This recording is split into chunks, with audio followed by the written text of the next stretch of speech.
right, John. I'll answer it. This is the home of Dr. Watson. Please to help. Gracious. Oh, come in. Come in. These are not surgery hours, but the doctor is in. I'm sure he'll see you. Come in. Let me help you. John, dear, a patient. Please come quickly. Hurry, dear, hurry. I'm all right. Just to sit down. What is it, sir? Oh, good heavens, this man does look in bad shape. On the contrary, Watson, for a man of my years, I have never felt better. Oh, It can't be. You've been dead for years.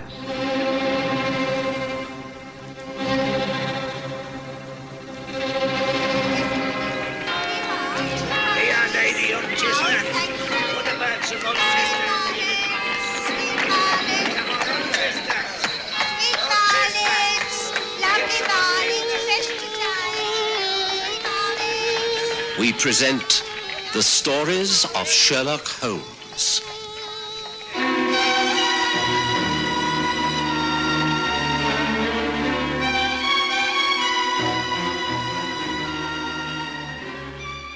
I've got this old place on the coast, I said.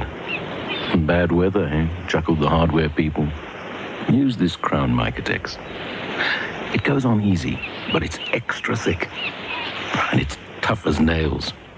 With mica for stretch and marble for strength in the worst weather. What about looks, I asked. It'll make your old place a shining light in the area. Crown Micatex, the hard-wearing paint in the hardware store.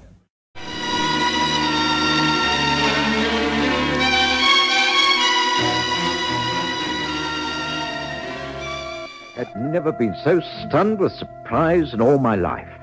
My wife, Mary, practically fainted. We simply couldn't believe our eyes.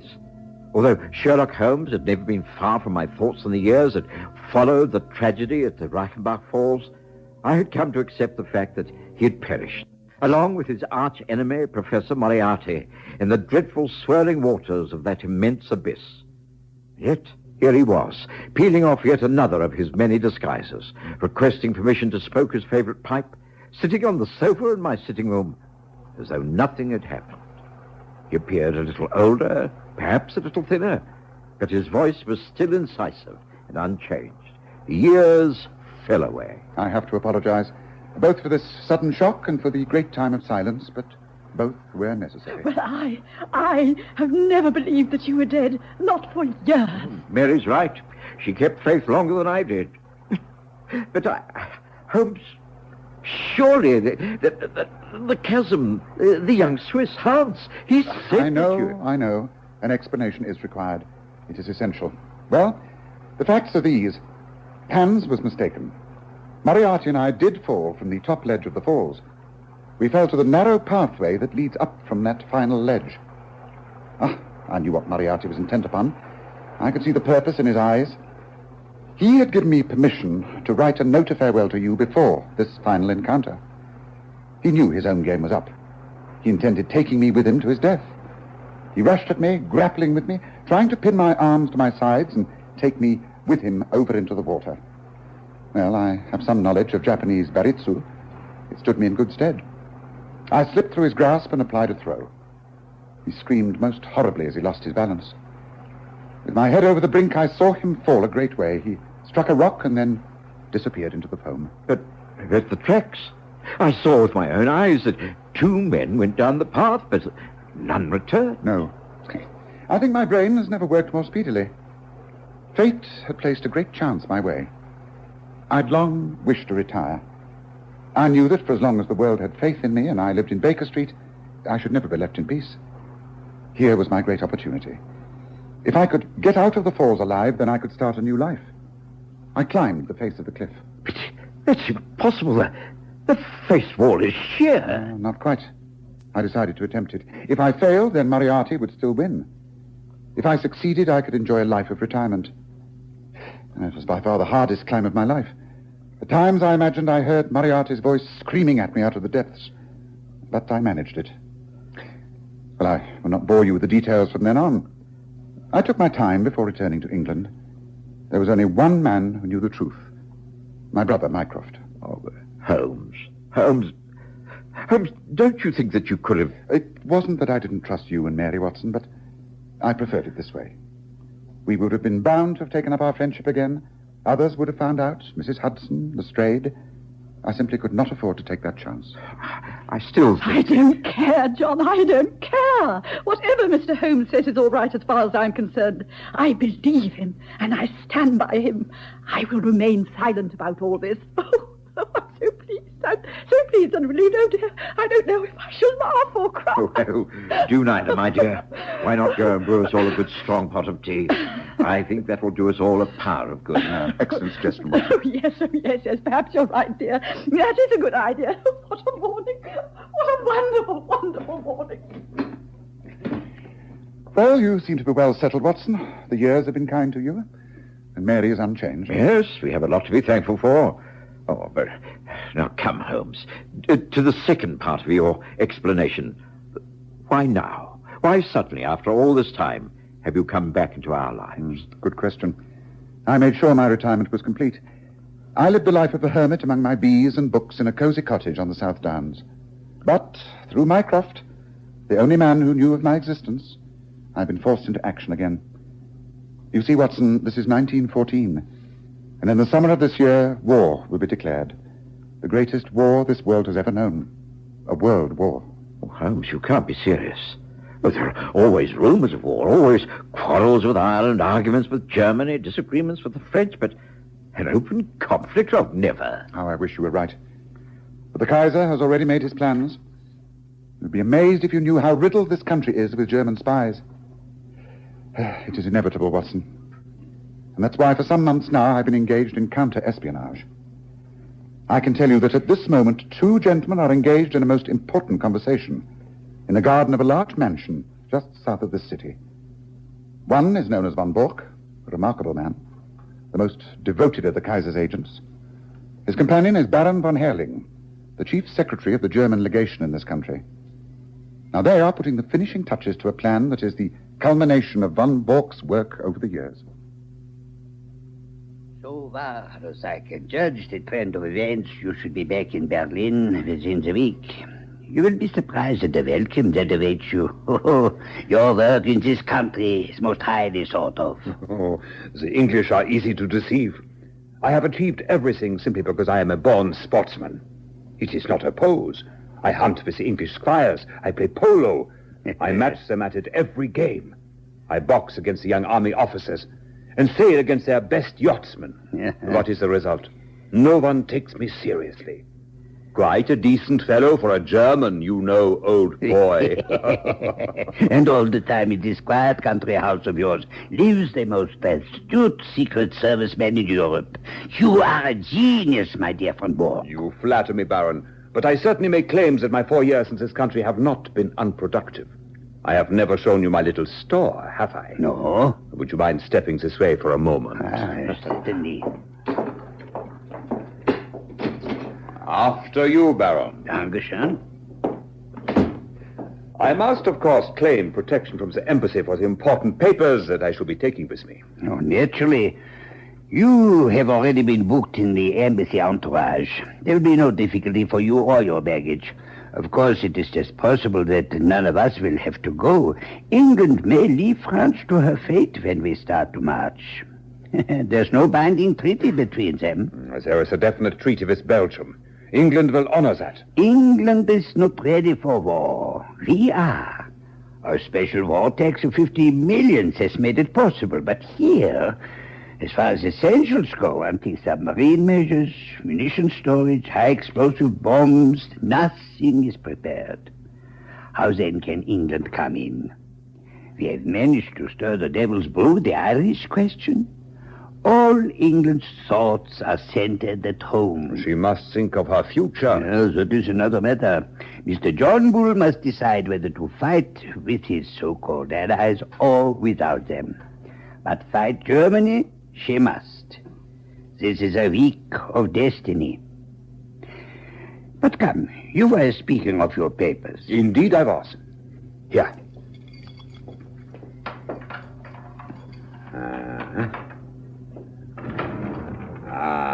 There. See? The safe is opened, and here in neat files. Oh, see? Harbor defenses, aeroplanes, Ireland, Egypt, all under their headings. Portsmouth forts, the Channel. Each file is filled with papers and plans. Brilliant. Oh, not bad for the hard-drinking, hard-riding country squire. But the gem of my collection has yet to come. It will go here under naval signals. But you already have a good dossier here. Oh, out of date and a waste of paper. Somehow the Admiralty got an alarm and the code has been changed. It was a blow to me. But thanks to my checkbook and the good man Altamont, all will be well tonight. Oh, a pity that I cannot wait. You can imagine that things are in an upheaval at the embassy. We must all be at our posts from now on. I had hoped to bring news of your great coup. Did Altamont name no hour? Here, read his telegram. Will come without fail tonight and bring new sparking plugs. Altamont. The sparking plugs? He poses as a motor expert, and I keep a full garage. In code, everything likely to come up is named after a spare part. If he talks of a radiator, it is a battleship. Oh. Of an oil pump, it is a cruiser, and so on. Sparking plugs are naval signals. I see. This was sent from Portsmouth at midday?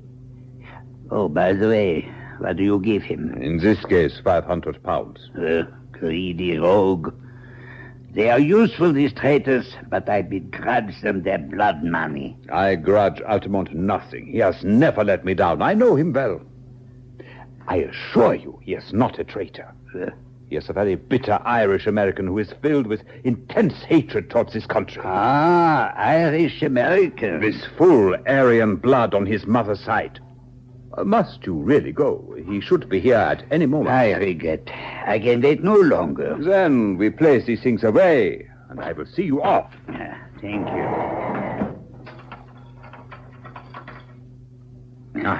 Good. Come. I will walk to the gates with you to say goodbye. I shall call upon you tomorrow with the new, sparking plugs. Rest assured, we shall not fail, Baron. Come in. Yes, Annie, what is it? Have they come? Lights of a car coming up the drive, sir. Must be Mr. Altamont, as you expected. Good, good. Then I go to welcome him. Thank you, Annie.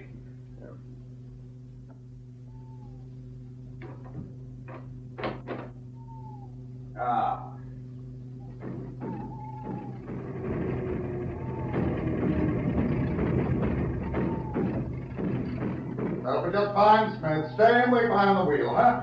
Just so you say, Governor. Welcome, Altamont. I grew tired of waiting. Please do come in. Sorry, you got kind of held up. Come in, come in. Now tell me, is all well with you? Well, it's great. Terrific. You're going to give me the glad hand here tonight? Okay. Just wait until I show you. I'm sure bringing home the bacon. Come on, bring out the drinks. This sure calls for celebration.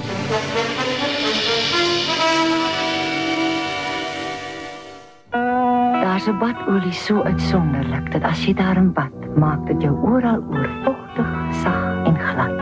En lank na badtyd sal jy nog vars vertoon en voel jy fonkelfris, sag en skoon. Rydox vochtgewende badolie met Vitamine E. En nou 'n spesiaal geformuleerde Rydox vir ekstra droë vel. Dit streel en versag selfs die droogste vel. Rydox bevog lank na badtyd. Gas gives you instant bank. It's the bank that's in your pocket on those days when you need money. When we can't give you personal care, you'll find that instant bank is there. Instant bank, day or night, for instant cash, a welcome sight. Instant bank is there for you. It's the bank that's in your pocket. Now you can also use your instant bank card in any multi-net cash machine.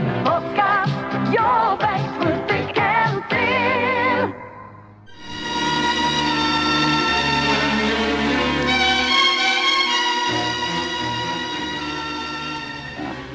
Here's mud in your eye. Good health. And the signals? Just as I promised. Every last one. Semaphore, lamp code, Marconi.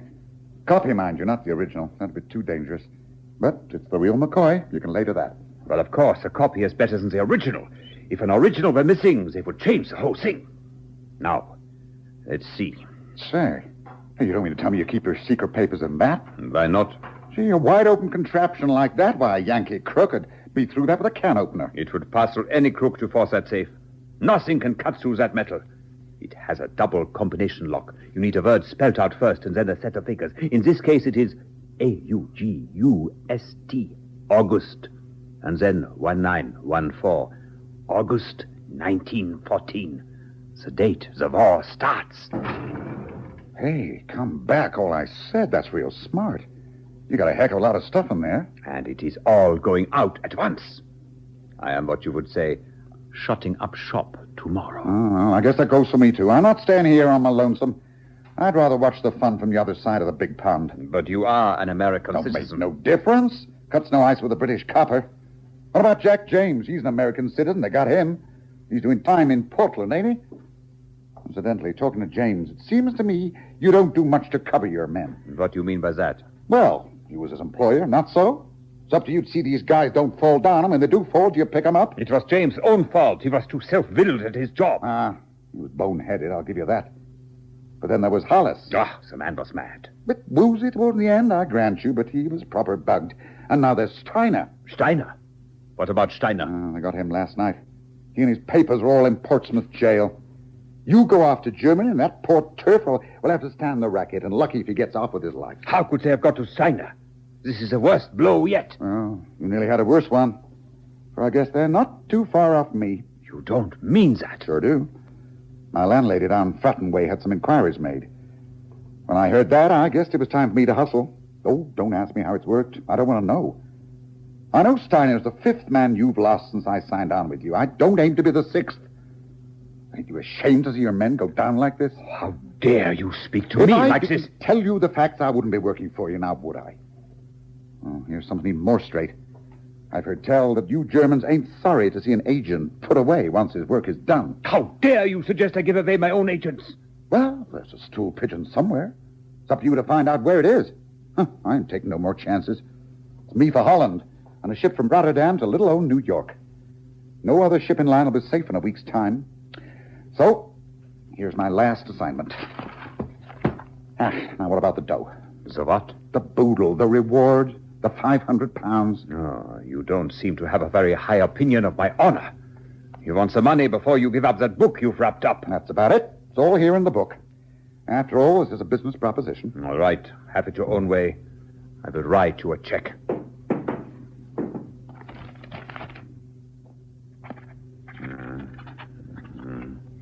Here we are. This should be sufficient. Now place the book down there on the desk. After all, I don't see why I should trust you any more than you trust me. There. There is the check on the table. Now let me examine the contents of your parcel. I claim the right before you take the money.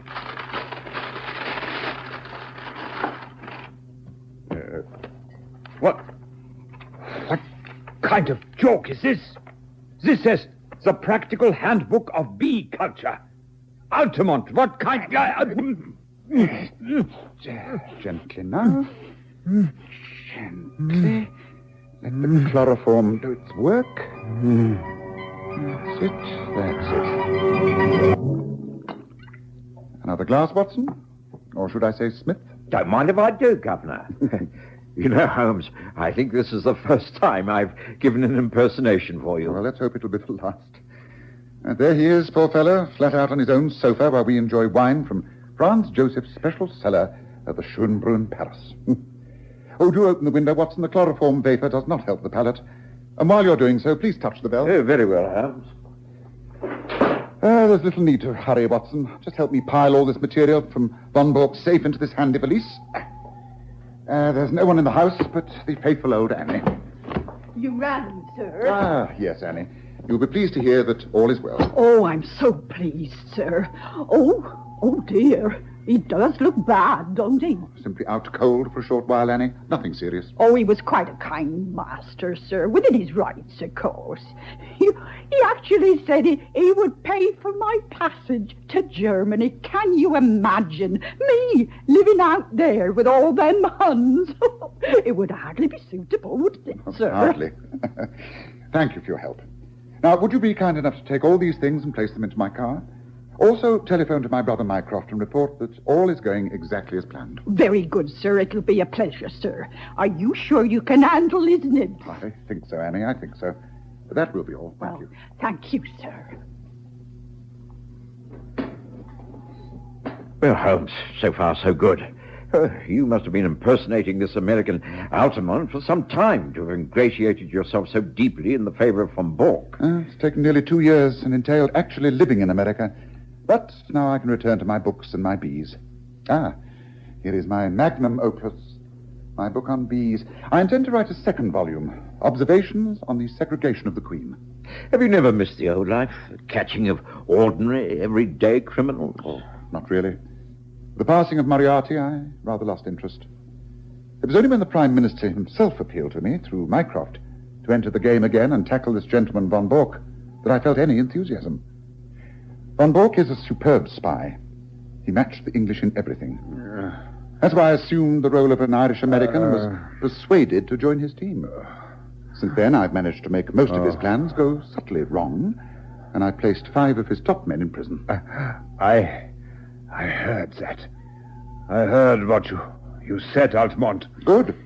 Because you, Herr von Bork, will be the 6th bird in the cage. I shall get level with you, Altamont. If it takes me all my life, I shall get level with you. That was the favorite remark of the late, but far from lamented, Professor Moriarty. Colonel Sebastian Moran was also known to have muttered it. Damn you, Altamont, for a double-dyed traitor. I am no traitor. Neither am I Altamont. Surely my speech now shows you that I am not an American. Altamont of Chicago had no existence, in fact. I used him and he is gone. Then, who are you? It's really immaterial to you, Herr von Bork. But I've had dealings with you and your kind. It was I who brought about the separation of Irene Adler and the late King of Bohemia. I also saved from murder Count von Grafenstein, your mother's elder brother. It was I... There is only one man. You are Sherlock Holmes. But they told me you died years ago. The High Command. It never does to believe the High Command. Now, if you'll be so kind, we shall take you to the car and then to Scotland Yard. You are not the police. You have no right under British law to threaten me and abduct me. You are kidnapping a German citizen and stealing his private papers. They will reject you. I will take that chance. Now, come. Watson, take the papers. Right. Von Bork, come. No point in resisting now. This is the end. No. Stay where you are. The almighty Sherlock Holmes. You chloroformed me, dragged me down here, and forgot to even see if I was armed. The revolver, my German service revolver, left in my inner pocket. Well, this is the end.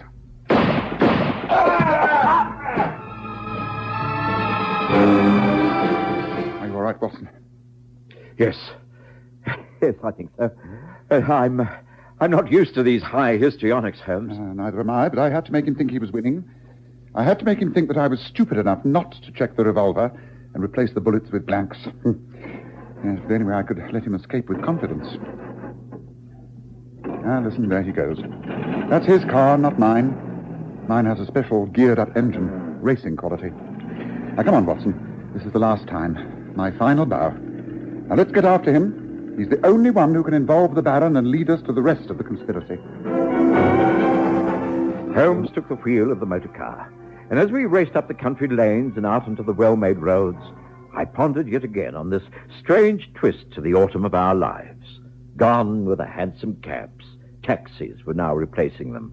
There were even motor buses, and the horse bus was fast disappearing. The Underground Railway tunneled its way under our very feet. What lay ahead? The hideous cruelty of a modern war with trenches and shelling, bayonet fighting, and even war in the air. It seemed that a curse of the Almighty hung heavy over a degenerate world, and there was a feeling of doom in the sultry and stagnant air.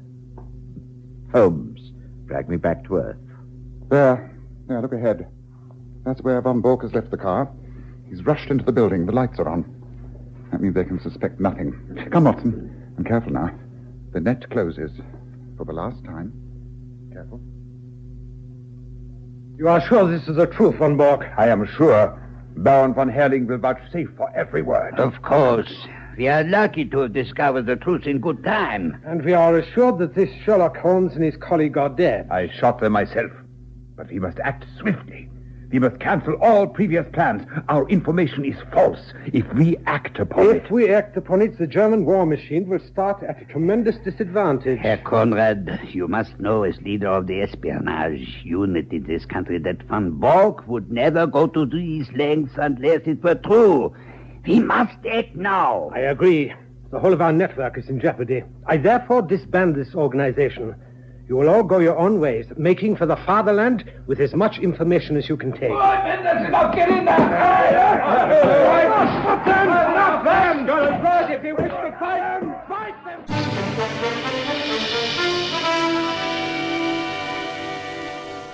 Just one bite. Just one bite Of new Rama, and you know you're right. New Rama's natural fresh taste is now even better. For more enjoyment, bite after bite. Right in the morning. Right at midday. Right in the evening. Anytime, anywhere. Just one bite. Just one bite. And you know, yes, you know you're right. Yes, you know you're right.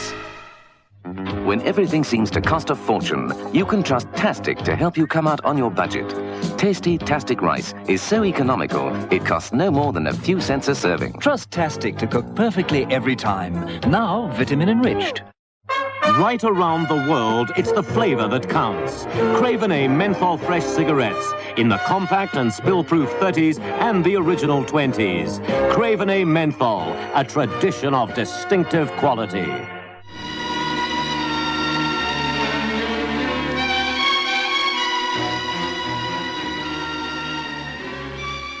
Let us stand here on the terrace for a few minutes. This may be the last quiet talk we shall ever have. I know. It saddens me, Holmes.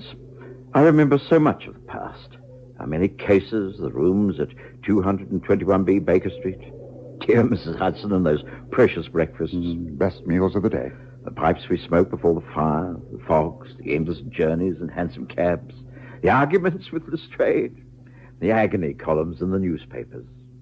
Oh, dear. Is it really over? Yes, it's over. The whole era is over. But we've ended it effectively as far as you and I are concerned. We have beaten the most ruthless spy organization this country has ever known. It won't prevent the war that is upon us, but after the war, perhaps because of our small efforts, a cleaner, better, stronger land will lie in the sunshine after the storm has cleared. Let us hope so, Watson. Let us hope so.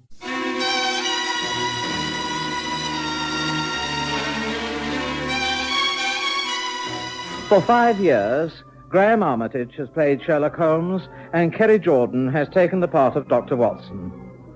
And the series was written and produced by Dennis Folbigge.